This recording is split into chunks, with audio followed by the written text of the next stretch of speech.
Good morning, and thank you very much for joining us. I am Yori Folani. Hope you had a great weekend.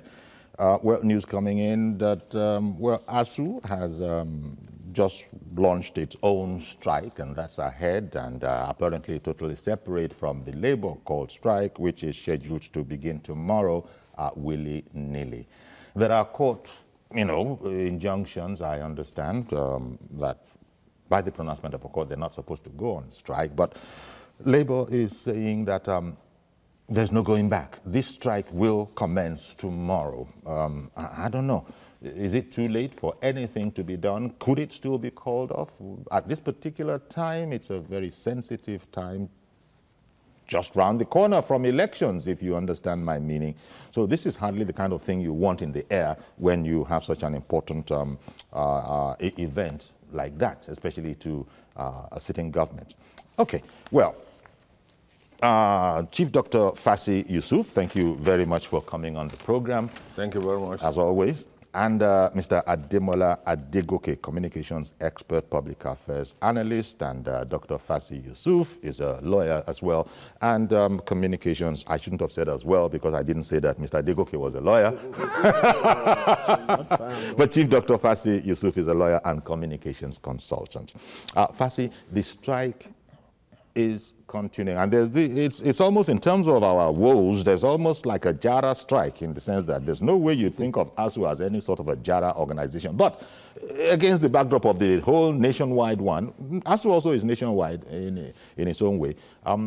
They have also, but to be sure, this ASU strike is not necessarily connected. The issues are different from that of Labour. Yes, because no member of ASU receives less than 100,000 per month. Mm-hmm. Even the graduate assistant or assistant lecturer, exactly, they receive more than that. Mm-hmm. So, and I'm in a position to know, because I'm involved. Exactly. But talking about the strikes, the minimum wage strike, the car strikes, they are not there. I think there are strikes too many, because we have less than 100 days to the general election. Mm-hmm. This is not the most auspicious time for any strike to take place, because it's capable of distracting the government of the day from releasing its manifesto, from embarking on an electionary campaign or strategizing towards retaining power. And perhaps it's something that can even be hijacked by the opposition or those trying to wrestle power from the government of the day. And again, if you look at the whole scenario, it becomes something baffling to note that why should it be at this time, at this point in time? Shouldn't have the negotiation, the issue of minimum wage and all the rest ought to have been settled some 2 years back. Why this time? Why this time? It means on the part of Labour is not futuristic, and on the part of government is not strategic to be able to anticipate events and to predict their consequences. And that's one of the aspects of public relations we talk about. If you don't anticipate events, you cannot predict their consequences. And that's what we're seeing now. How do you see it, Ademola? Because as Fassi has said, it's about looking ahead a bit. None of this happens suddenly.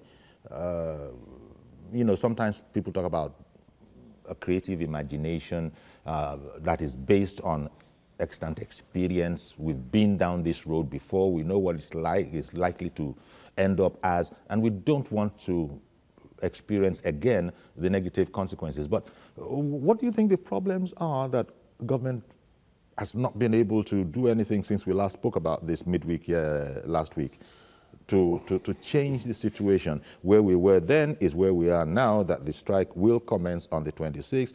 22,500, I understand the Governors Forum has sort of said is the most that they can pay, and Labour is saying no dice. For me, I think this matter on both sides. I meant to say 6th, not 26th. Did I say 26th? I didn't hear myself say 26th, but we went 6th. It's both. I mean, on both sides, the matter has been left or has been allowed to drag on for too long. One actually wonders... When you say that, sir, yeah. Because the way it sounds, has been allowed, it seems to connote carelessness, lack of interest, procrastination. Maybe more of procrastination. Yeah, more of procrastination. But let me say that on the part of Labour, it could be strategic anyway. On the part of Labour, perhaps Labour was trying to strike, when the iron is hot. Yes, an election season. An election season. But they would have seen that. Wouldn't anybody have seen that? Wouldn't anybody in the presidency, in the administration have seen that this is the strategy here? It must be countered. The Minister of Labour. So on the side of Labour, perhaps that is what that is what Labour is trying to do. Because if you look at it, the last wage review, I think, was in 2011. And the law says wage review has to happen every 5 years. So we will ask, what was Labour looking at? And what was government also looking at, even if Labour did not initiate one? I want to believe that if government had initiated one on its own part, they might not be this pressured, because then, Labour, it will not be Labour now mounting pressure on them. They will have seen to have started to have initiated the process, and so they might not be in a tight corner that government seems to be finding itself presently. Firstly, it seems that we're going through the motions and we're limiting ourselves to the facts as they are now in terms of all of this whole Labour brouhaha. But even from the 18,000, it was a lie. It wasn't doing anything. Lord knows how people were managing with the difference. To 30,000, that's breaking down at 1,000 naira a day. To the 22,005 that the governments have said this is what we complete. It looks like this is something of an open secret where it can't possibly do anything. Either of those figures will not do anything. Honestly, I was listening to a data analyst on a sister TV station last night, talking about the effect of a wage increase in Nigeria and other rest. Unlike in other climes, to me, the modus operandi of a wage increase in Nigeria is outdated. It's long overdue for review, because look at the economics of the whole thing. That what is the percentage? Now, if you received 18,000 naira in 2011, what is the value now? If you go by inflation, what is the value? What is the rate of inflation? Yes, what are the statistics available at the office of Statistician General of the Federation? You will discover that 18,000 naira in 2011, you're about 70,000 now. Then can any government institution or any private institution outside the oil industry afford to pay that? Even the banks, the junior cadre, especially the messengers, the clerks, they are not receiving up to 50,000. So, to me, to my mind, it's just begging the issue. But what should have been done by government, if government had to be proactive and Labour also to put on their taking cap, is to have a law in place that every year the minimum wage will be based on the inflation, on the rate of inflation, and perhaps the dynamics of the economy. But that's not happening. So that's not happening. But yes, would the minimum wages wage, according to this idea, would it then be fluctuating with inflation? If inflation gets better, it'll come down. If it gets no, even in USA, it does not. The wage, the minimum wage does not come down. It goes up. So we expect that we will now be able to go beyond the monolithic economy and diversify the economy. And we operate through federalism, fiscal federalism, that will make the states, the component parts, to be able to put on their thinking cap and go beyond going to Abuja every month, capitals, to get funds. So if that is put in place, then every state, every organization will be able to think ahead. Not that every 5 years. We don't know what inflation is. What was the exchange rate then? What is the exchange rate now? It cannot really do anything if we're to be realistic. But the point is that labor, my friend said, was strategic, but to me it was only tactical. Okay. And the government, again, the Federal Ministry of Labor has failed or has neglected or has even refused to do its job until Labor came on board to say, look, we are demanding this. And again, you know what it is, less than 100 days to general election. I was listening to Garba Shehu on a different station this morning saying that, look, there should have been another meeting between government and Labour yesterday. Labour didn't show, but he did add that they had got word that probably Labour would show to a meeting today. So it means that even at this late hour, they still are working to see if anything can be averted. I suppose it would be really maybe nice to hear that, okay, the action has been called off, we've reached a... Or suspended. Or suspended because government has come forward so much. We don't know if that will happen, but what we are hearing, when Labour is asked, look, so who and who? Because another thing is, I don't know if people have gotten sort of lethargic about these strikes, especially those who we refer to as work and eat. That is to say, if you don't go out to work, ain't nothing happening that day. You will go hungry that day.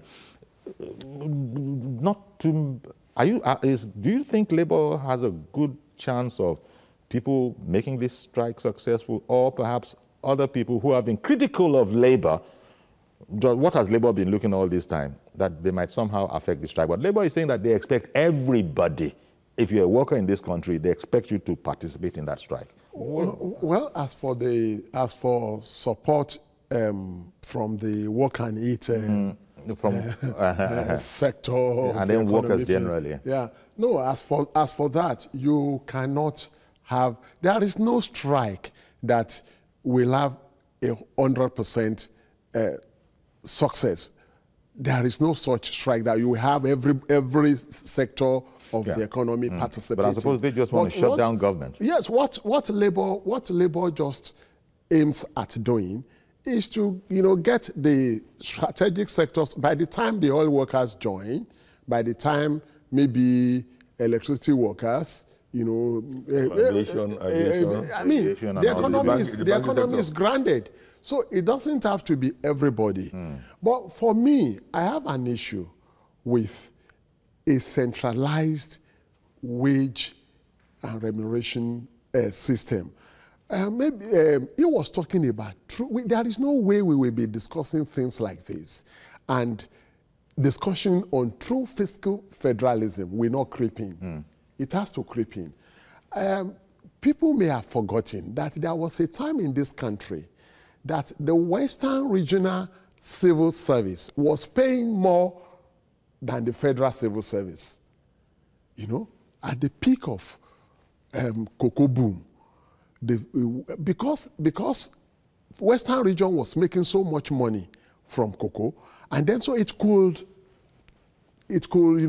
remunerate its workers accordingly.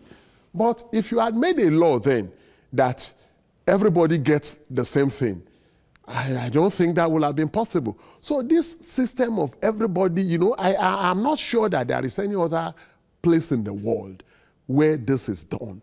That everybody, wage negotiation should be done individually. When I say individually, each labor with its capacity. So the underlying factor in any wage negotiation is always there. That is the capacity to pay. Because even if you legislate any wage, if there is no ability to pay, there is nothing anybody can do. We just be having a backlog of unpaid salary like we're having now. Which brings us to the other question of, can we actually afford to pay? The capacity to pay that you brought up, Pasi. Maybe that's what we're... what's your sense? I said, the absence of fiscal federalism has brought about a distortion in the socio-political economy of this country. Because if, for example, can you what is the standard of living in Lagos compared with that of Zamfara State, or Sokoto, or Borno? So they are incomparable, and yet we are legislating on a minimum wage. Well, yes, minimum wage, but most states want to take a cue. We're talking about, okay, the present 18,000, Lagos State is paying about 20,000 and not the rest. But what is the parity, or what is the percentage for that? See, to my mind, I think, as I said, we must strategize, and that law ought to be changed and should be changed. Otherwise, we'll continue to have this kind of problem. But beyond that, I think we should also look at what is happening now. There is a temporary court order now that labor should not embark on strike. Should it be? But what is emanating from the labor sector, or it's not encouraging at all, because they are saying that they've not gotten the order has not been served on them. And why should it please us in this country to accept whatever we want and to reject whatever we don't want? Okay, some of them are saying that government is also flouting court orders. Okay, if government is flouting court orders, must you also flout a court order, a valid court order? Then if you have every institution, every organization, every individual flouting court order, then we're talking about anarchy. Yes. We're talking about a state of anarchy. And that does not portend any good tidings for any nation. So it will be, it will be advisable for the union, for the labor union, to go back to that court, to go to that court to say, look, this is the reason why you must discharge that order. Yes. Not that you will be insisting that because government is disobeying court order, you feel and therefore you also want to disobey court order. Then it means we can as well just abrogate the judicial arm of government and go to the jungle. Exactly. Okay, that's it from a lawyer's point of view, and based on the facts that, look, the law is the law, and Labour has said that willy-nilly we will continue. It's not. It's very sad. It's not what usually is said. There is law and order. Can you? Yet Labour is going to continue. Can you understand it? Because Labour, no doubt, is feeling that, this is the latest ploy of government to delay us. No doubt that's the way they're looking at it. But sorry, whatever you think about the whole matter, this whole matter about disobeying or going counter to a court pronouncement. Well, let me resort to the cliche, two wrongs don't make a right. If government is flouting court orders, and Labour now is following suit, I mean, how does that add up? It doesn't in any way. I will rather, just like it's been said, that Labour goes to the court, goes back to the court, vacate that order in the first instance, so that now you can. And for me, but Labour is not doing all of that for me, I'm also looking at this whole agitation from another angle, and that is the angle of the Labour not just focusing only on wage review. Okay. What about because if we are talking about the ability to pay, and we are saying, okay, maybe some states cannot pay, but I also believe that maybe almost all states will be able to pay, but for the leakages. Okay. So the focus of what has been the focus of Labour in plugging the leakages in the system, whereby you have a governor having like 1,200 aides, Let me hear it from Kennedy, who's called in from Port Harcourt. And thank you for holding on, Kennedy. Good morning. Thank you very much, Mr. Yoring. Good morning. Good morning to you and the two very good morning. And the two guests in the studio. Sorry, I would like to hello, can you hear me, sir? Yes. Okay, I would like to contribute just my opinion. If it's your fault or our fault here. If we look at our fingers, okay. Hello, can you hear me? Okay. Somebody has turned something up here. Hello, can you hear me? Yeah, we can hear now. Okay. Now, if you stretch your fingers, if you stretch your 5 fingers in front of you, you definitely will see that all your 5 fingers are not equal. Yeah. So I would have loved Labour, as noble as their gesture is. I would have loved Labour to actually sit down with the federal government, not shun the meeting. Sit down with the federal government and try to look at a way out. Maybe look at those states that are well capable of paying this 30,000 naira minimum wage, and then those states are compelled to pay because their income is known. And then these states that I am sure will be known as well as not being capable of paying this 30,000 naira minimum wage. Labour can now sit down with the individual state government of this state and negotiate with them on the table. Look, the federal, we have said this is how it should be, and we know that you people cannot afford it. Okay, what is the amount you people can afford? I think if Labour told this fact, it will be seen, like somebody like me and a whole lot of us out there, that Labour is actually doing what it should do, and not be seen as forcing some states to do what they cannot do. Because not all states in the country, you and I both know, we all know, not all states in the country are as rich as themselves. Some are richer, some are poorer. To those that are poorer, it will be seen as if Labour is hoodwinking these states to want to cough out what they cannot conveniently afford and yet still take care of other projects that are begging for attention.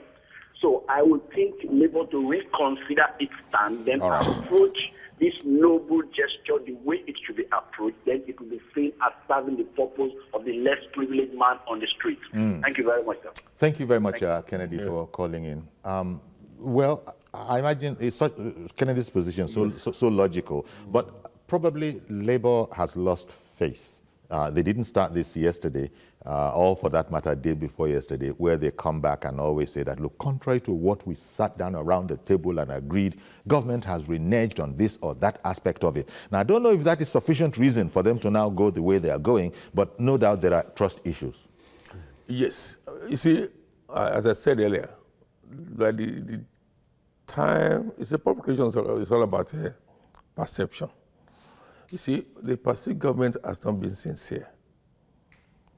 And government has not done much to prove them wrong. But secondly, above that, the issue of minimum wage, to my mind, is devoid of logic, economic logic. It's devoid of productivity analysis.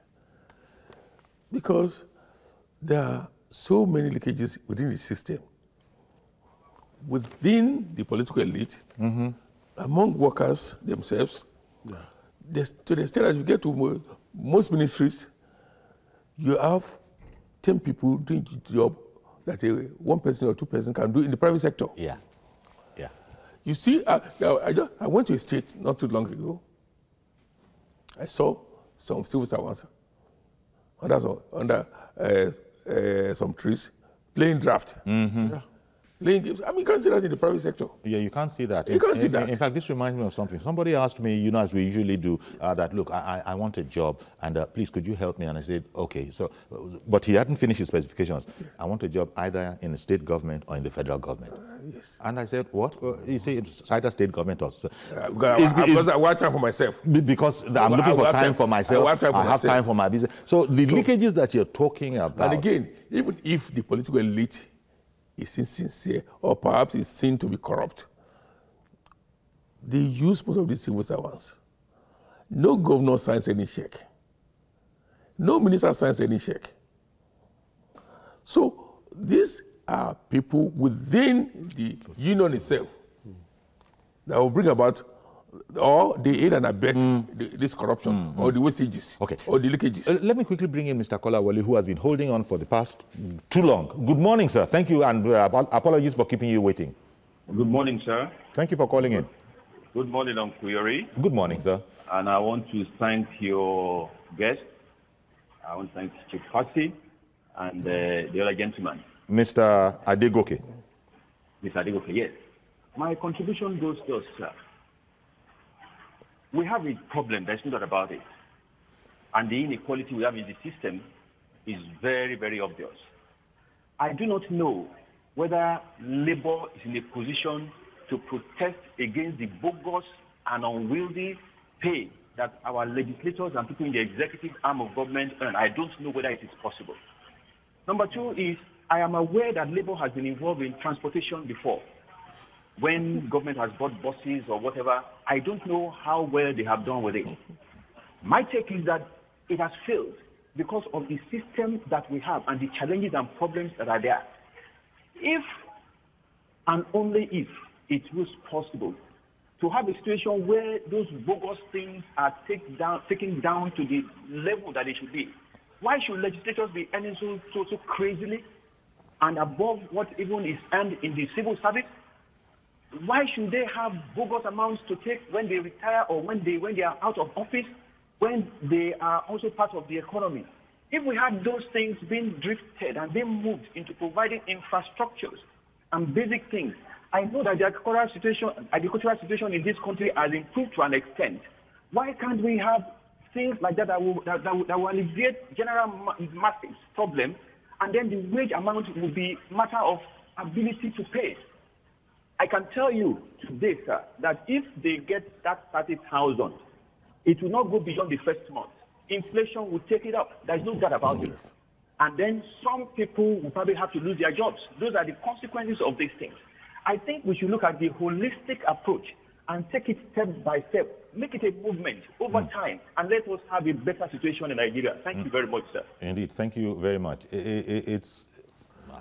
I could see that people we've said it several times. Exactly. Here, that look, what's the point? The bicameral legislature. What are you doing with that? See, 109 senators will have been enough. To my mind, we have no business with the House of Representatives. It should have been scrapped.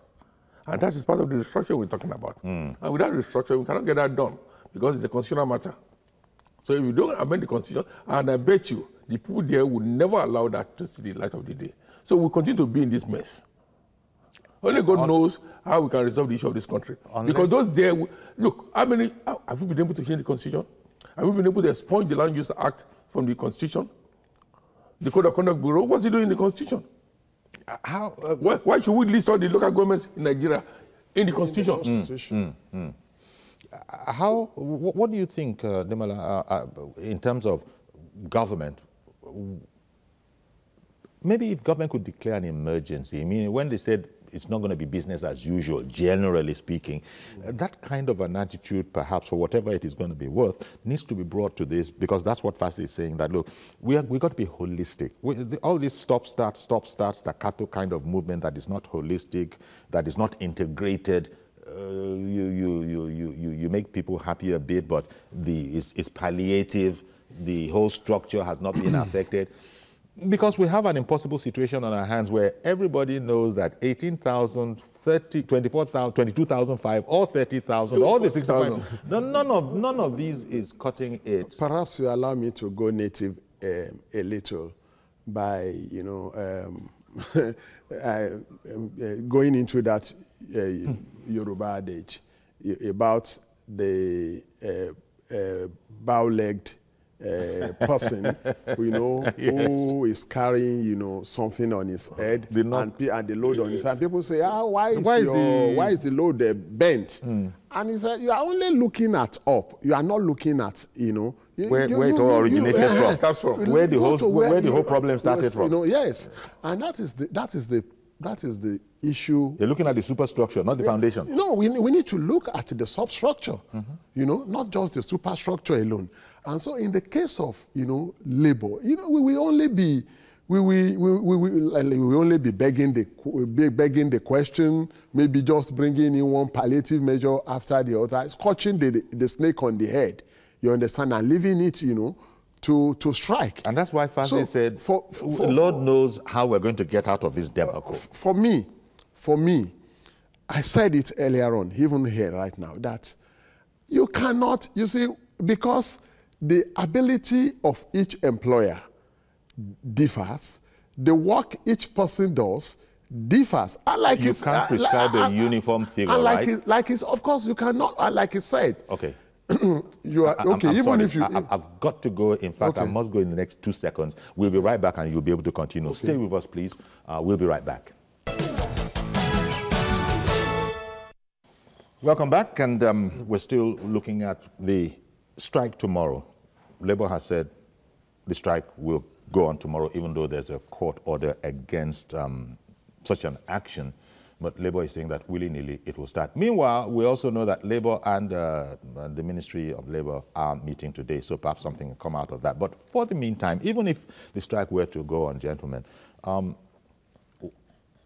now the one that Labour is saying is totally unacceptable is the 22,005 apparently proposed by the Governors Forum. It's going to be 30 or nothing. But even this 30, we were saying off air just now that the downfall driver is waiting to just hear that this thing has been approved. The school proprietors. He's going to, the school proprietors are there, the pepper seller in the market. There's going to be a matter of, wait now, did you not see, where's my own? This is how I get my own. I need my own bit. I need my own bit from the whole national cake. So pure water people and so on and so on and so on will make nonsense of it. It will disappear, I'm guessing. Whatever gains Labour thinks that it has derived for us will probably disappear because of the informal sector. I think we need to focus more. And for me, that should have been the focus of Labour too. Sustainable wealth creation. In fact, there are people who have called in, as maybe you heard on our program, who have saying that Labour, they are quite miffed at Labour because Labour has been very, as far as they are concerned, lazy. Why were you not striking on some of the things you've spoken about? Yes. Why were you not protesting about the minimum, about the wage of legislators? Why were you not protesting about the lack of infrastructure? Why were you not protesting about all of those things that come to affect whatever wage one gets? Now Labour is... The bogus political structure. Labour has not protested all of that. So he has just mentioned bogus political structure. I will always refer to what happened when things seemed to be normal. The Western region then that AWO, did wonders in, started from where we are, right in Lagos, and it, terminated in Delta State. And how many commissioners did they have? Or how many ministers then, as they were called, did the Western regional government have then? Just maybe about less than 10, and he was able to. So the bogus, the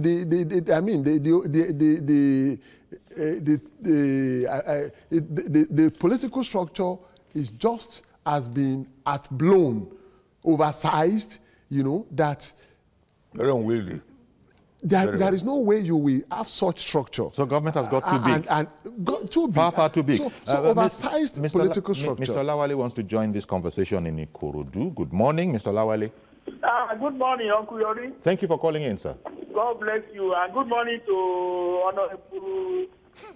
There's no honorable here, but they are honorable gentlemen. But I know you are talking about Dr. Fasi Yusuf and Mr. Ademola Adigoke. They are not the ones in the House of Reps. No. Let me tell you, I'm very happy that one of the speakers talked about leakages. Except we pay special attention to those leakages. Pardon me for this word I want to use. Most governors are reckless in their spending. For instance, if any governor going to Lagos cannot go with the to Abuja, they don't go with the regular flight. They charter flight with $13,000 per hour for that duration. And if they come late, they will pay $1,000 as a fine per hour. Okay? Then the retinue of aid. What is a governor doing with over 200 aides? Those ones are receiving money. Have you ever seen them complaining that they are not receiving their money?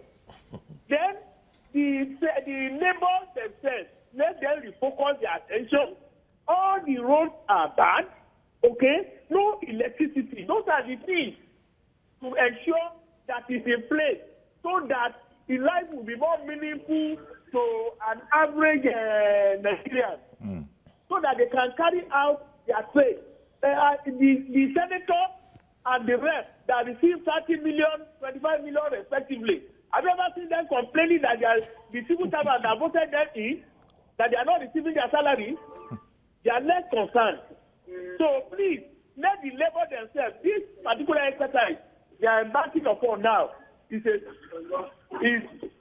already dead on arrival. They can't achieve anything with it. Thank you. God bless you. Well, thank you very much, Mr. Lawale. An interesting point of view, because this follows in line with what we're saying that, look, even if they were to get their wish and for the workers, 30,000, we've complained about how it doesn't go very far. But even whatever increase it is in the pocket is going to be wiped out almost instantly. Almost instantly. And so we'll then begin again. Somebody called in earlier and said that I don't know why he gave it as long as 2 months. I think a gentleman called in and says this whole thing that they're doing, within 2 months, the benefits would have been eroded. So Labour is getting, quite frankly, is getting bashed in the lead up to this particular strike. People saying that, look, maybe the priorities are not right. The priorities are surely not right. The priorities are surely not right. We have talked about leakages. We have talked about, taking government into account. When you talk about leakages, at the end of the day, I think it's corruption, actually. Not necessarily. Not necessarily. Because when you talk about leakages, like, what are we, I mean, even America, they don't have the number of ministers we have. Britain, but we have hasn't got the number of ministers that we have. We have a welfarist kind of attitude where this place must be represented. Inclusiveness. At whose expense? At whose expense? To keep Nigeria one. To keep Nigeria one. It's a task. It's a task. Okay. That must be done. No matter how expensive. It's a weight we must carry. I'm afraid so. I'm afraid that seems to be the thinking. That is a weight we must carry. Crushing weight. So that every Nigerian has a sense of being. It sounds nice. Look, let me tell you. We were in this country. We went to public school. Who is willing to take his or a child to a public school? Save federal universities. I'm asking you. See, the point is this.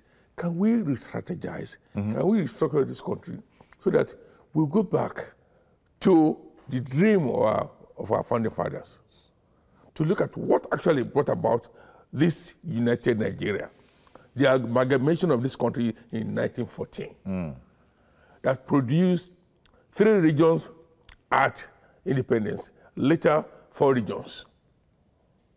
Yet the country, everybody was happy. Nearly everybody was happy. Now that we have 36 states plus FCT, nobody seems to be happy. Exactly, and they're still asking for more. They were asking for more. So the point is that until we restructure this country, until things are done properly, until we follow fiscal federalism, until we remove all the leakages, until we remove the bogus political structure, this country will not know peace. Engineer Adu in the UK, good morning. Can you hear us, Mr. Adu? Yeah, my question and my contribution to this debate is that the Labour, they are fighting for minimum wages. I am 100% of what I am saying. Most of the workers, especially in Ogun State, 80% of the workers in the industrial sectors are casual workers. What have they done to that? Is the minimum wages is it going to be paid to their casual workers? Because they are just casualizing them. They didn't fight on that. They are fighting on minimum wages. Because all these minimum wages is to the federal government workers or maybe the ministry or whatever. Because this is my main concern, sir. How do they address the casual workers, even in the bank? In the banks and nearly all the industrial sectors in Ogun State. Thank you very much and good morning. Indeed, thank you. I wish I was able to contribute to that particular question. Yes, Is it casualization? Casualization. Yes. Whether Labour factored it in. No, Labour did it before. Most times they try to do it. At times they picket and they do all sorts of things. But they've not been able to resolve it. And as long as the government, the Federal Ministry of Labour, you see, in the days gone by, there used to be inspectorate division. These days, most organizations, as a consultant, I'm in a position to tell you that most organizations, they believe in outsourcing. Yeah. Then it removes all the headache. medical, unionization, and what have you. So it pays them to outsource. And when you outsource, it means there will be a third party. And that third party could even get 30% of what that worker is receiving, which is very sad. And that is another issue labor should address holistically. But as I said, in this country, too many things are wrong. I don't know where we're going to start, where we're going to start, and where it's going to lead us to, but I believe that we need to start somewhere. I think honestly, the labor sector, it looks like an emergency needs to be again. Is it possible for government? I don't know. Then we're talking about, making caution into the activities of the state government, even at the federal level too. Yeah. Why should somebody who is a minister? Why should you go with about 20 years or 30 years? Why can't they get from the system? Okay. Yakub, good morning. Good morning, Chief. He has to come with his own fresh retinue. Good morning. Thank you for calling in. Yeah. Yeah, good morning, Mr. Dr. Fazi and the other guests in the studio. Mr. Adegoke. Mr. Adegoke, thank you very much. You see, Chief, I'm of opinion, even if they give labor like 100,000 naira minimum wage, and then in the next 3 years, they will still ask for more. Because the reason is this. Look at what happened in Senegal today. Senegal, they run the same house that Nigerian runs. And then what happened? When all of them are at the same stage, they make sure that they scrap one house, and then they are using one single house in their National Assembly. See, Chief Jody, Labour are not doing us any favor. In fact, they are not even doing themselves any favor. Because the reason is this. If you cannot be able to protest against among us money that our representative and the senator take home, another one is that if a governor just serves for 4 years or 8 years, as case may be, look at the remuneration the governor take home, and then look at what they will be continue getting to the entire life of them. They will be renew their cars, they will be building house, one in Abuja, one in their various houses, and others. Labour are not seeing all those things. Look at the last caller. Look at simple thing the last caller said. All these companies in this country, in fact, the foreign company in this country, they will never employ our citizens. They were using them as casual workers. Labour are not doing anything. Even though they go to those companies, do you know all these labor leaders? They were rich because they will negotiate those people out. They will get their own shares. They are also corrupt. And then that is where they are not seeing it to it that they're supposed to protest against 13.5 million running costs. I will keep on saying this. It is absurd that Labour did not see this. And then when one of them came to that studio last time, and then we put the question to him, he was not telling us that they don't have right to do so, but they don't have right to protest against 13.5 million running costs, and then they want to protest against just 20,000 naira. What is 20,000? What is 30,000 naira as case may be? 30,000 naira cannot even pay children's school fees. And then they are not telling us they're supposed to protest against a lot of things, but they were not doing that because they were also corrupt. Go and look at their account. You will tell me that where are they working? In fact, they even help some of government to siphon the citizen money, because a government cannot be able to siphon Nigerian citizen money, including president as case may be. If it is not including civil servants, they were the people helping them to siphon Nigerian money. Thank you and God bless you. Well, thank you very much for calling in. And those very school fees, that very school fees you were referring to, I commented that the schools are waiting to adjust their fees. Of course. So if you couldn't afford it before, this is not going to make it more affordable, is the problem we have on our hands. Okay. Yeah. I think from what has come out of the discussion so far is that Labour really has to wake up. That's the problem, to its really. expected duties. Because it doesn't look like Labour has the people behind it. If we were to go by just the few calls that we have received. The Labour is not just a wage negotiating body. The organized labor is supposed to play the role of a watchdog to the system. What, as in the past 4 or 5 years, how many times has the organized labor taken up government on what it's doing about the economy? How many times have they come up to say no, we want to see your blueprint for economic development for this country. Even the political structure. So how many times? So it is not just for you to come out to come up every maybe 4 or 5 years and you say it's time to negotiate wages. Mr. Kwara in VI, good morning, sir. Uncle Yoro, good morning. Thank you for calling in. And good morning to the guests over there. Good morning. Good morning. Uncle Yoro, will do us a favor. If such a topic come up, you come with a labor leader. A labor leader that the masses can ask questions on. Because what we are seeing in our nation today, I must say this way, that majority of the workers in Nigeria are slaves to the company that employ them. Casualization, and it's just unfortunately. So what am I saying? How many of these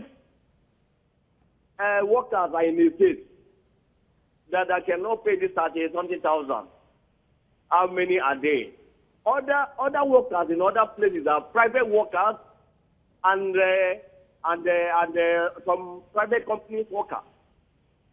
I don't know how many workers the government has that they cannot pay this thing, compared with the salary of our legislators and others. I mean, we can't be stupid in our land. All right. Look at what is happening when they increase the fuel price. Everything gone up. A house rent now, a room and parlor, do you know how much it costs? In a month, in a year, 250,000 to 300,000, and a worker cannot afford it. All right then. What will they get benefit from the government? Look at the transportation. Okay. Thank you very much, Mr. Kwara. I appreciate your call. Thank you very much for calling in. And Labour's position is well known. So when you said we brought a Labour leader when there was, some need to explain it, but now there's nothing to explain of. We will commence the strike tomorrow, court order or no court order. But we do want to sort of gauge how people are feeling about this logjam. Labour will still be meeting. I don't know if they started now. They should have, since it's a serious matter and it's early. They should have met with those that they said they're going to be meeting with today. Haven't filled today. But there is no ambiguity. What they've said is this, that there is no need for any meeting. What they're expecting is that what they agreed exactly. to be transmitted to the Federal Executive Council or to the President. And now the process to the National Assembly should start and all that. See, but beyond that, I think this is an appropriate time to request that the strategy being adopted by labor union in this country should be reviewed. Because the days of the coal miners of the 1930s, 1920s, I mean, I cannot really pay now. When you continue to talk about Aluta, Victoria Sata, and all that, they don't even talk about that in South Africa again. So we must move beyond that, because this country ought to have moved beyond where it is now. But because of our archaic methods of doing things, or things that have not even benefited us, I think we must move away. Okay. Ebuka in Ogba. Good morning, sir. Yes, good morning, sir. How are you, sir? Very well, thank you. And good morning to your guests in the studio. Thank you, bro. I want to say that God will bless Mr. Yakubu from Dr. He just nailed it. Our labor union should be like the watchman watching the watchman. Is it only agitating for minimum peanuts, how much, 30,000, 50,000? Is that the only usefulness they have to us in this country? They are supposed to be circulating our lawmakers, governors, humongous allowances they give to themselves. Because one, this minimum wage is just for workers alone. Then I don't see any usefulness of our senators and legislators that makes them entitled to earn what they are earning. Our labor union, organized whatever they call it, trade union, TLC, LMC, they should do better than just agitating for minimum wage increment or strike up and down, because to me, they've lost their relevance. This man should just act as policy makers, checkmate, to check the excesses of governance, check wastages in different forms, but no, all they are just bills. Sure, let me tell you the truth there. If someone tells you that these guys are campaigning, making this campaign so that they will call to a round table, closed door meeting, and everybody again at Ungara must go, and the whole issue ends there. Because for me, I don't think that us huge favor. Yes, minimum wage increment is good, but it doesn't end there. That shouldn't be what they should restrict themselves to. There are other ways they can be of huge benefit. Now, we are campaigning for minimum wage. There's got to be ripple effect. Increment in food prices, increment in the cost of doing business, increment in house rent, private schools are out there. They are almost like vampires and vultures to rip this money apart. The last thing that to have nothing to take home. The worker, the average worker of Nigeria has nothing to take home at the end of the whole day. Because people are checking excesses, checking our policymakers are not doing their job. They're all being campaigning for strike and minimum wage. They can do better than that. Thank you. Indeed. Thank you very much for calling. This reminds me of back in the day, the Udoji Award, remember? That was the most monumental increase that workers had ever got. And it was the worst that ever happened. Do you know many people died in the process? Some of my colleagues there, I can who got the money, I can imagine. They went drinking. They bought motorcycles, they bought cars, television sets, stereo systems. Who could not even drive. Yes. So they were learning to drive with the new vehicles, and with the new motorcycles and all the rest. And so they just meanwhile, inflation was underground there, just rising and rising and rising. And before we knew where we were back in the same spot. 1974. Our last caller is Mr. George in Ikeja. Good morning. Uncle Yori, good morning. Thank you for calling in.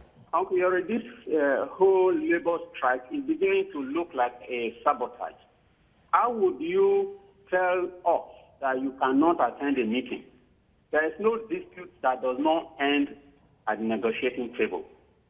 ASU has gone on strike even without a proper notice. Uncle Yori, in 2014, the government of President Jonathan gave up to 200 billion naira after a 7-month strike. What has been done with that money? They are not telling us.